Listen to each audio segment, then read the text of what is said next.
हर इदारा एक तसादम की कैफियत में है, हर वो तलातम में है, आपस में जो है सियासतदान आपस में लड़ रहे हैं,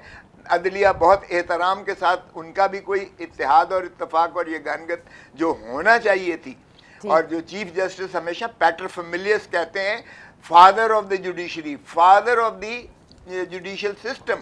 तो उनका इज्जत और एहतराम में भी कदरे देख रहे हैं हम कि पब्लिकली भी, और इसी तरह खुद अपने उनके पीयर्स, उनके अपने जो कोलीग्स हैं उनमें भी कोई एक जो है खलीज सी पाई जाती है जो इसके लिए बेहतर नहीं है। हम उसको मजबूत करने के लिए हमने इत्तेहाद किया, हमने ये कट किया था। सरदार साहब, तो आप देख रहे हैं कि ये सुप्रीम कोर्ट के फैसले पर अमल दरामद होगा, या आप देख रहे हैं कि फिर एक वजीर आजम घर जाएगा, जैसे कि बार बार तहरीक इंसाफ ये कहती है?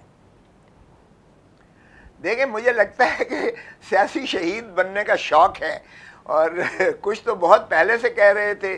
कि जी ये मरियम बीबी अपने चचा को जो है वो नाअहल करवाने पर तुली हुई हैं, और कुछ तज्जिया निगार ये कहते थे कि ये इनका चूँकि पॉलिटिकल कैपिटल बहुत ज़्यादा डूब चुका है, तो ये चाहते हैं कि इस तरह से सियासी शहीद बन के ये जाना तो ठहर चुका है, इनका जाना ठहर चुका है, इलेक्शन करवाएं ना करवाएं इनका जाना ठहर चुका। अब वो चाहते हैं कि हम किसी तरीके से सियासी शहीद बन के उभर के सामने आए ताकि हमारे ऊपर कार्रवाई की जाए। So they are asking deliberately, consciously trying to defy the judicial process. तो कल स्टेट बैंक का जो पड़ेगा, पहले तो अगर वो कहता है मैं जमा नहीं करा सकता, जो भी वजह देता है, पहले तो वो कुर्बानी का बकरा बनेगा क्योंकि वो जेल जाएगा सीधा,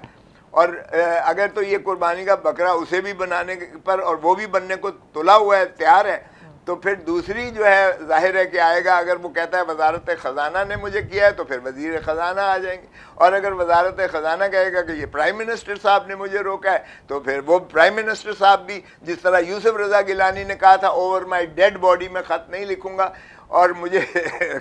मर जाऊंगा नहीं लिखूंगा, तो वो हमने जो है वो उसको कुर्बान किया।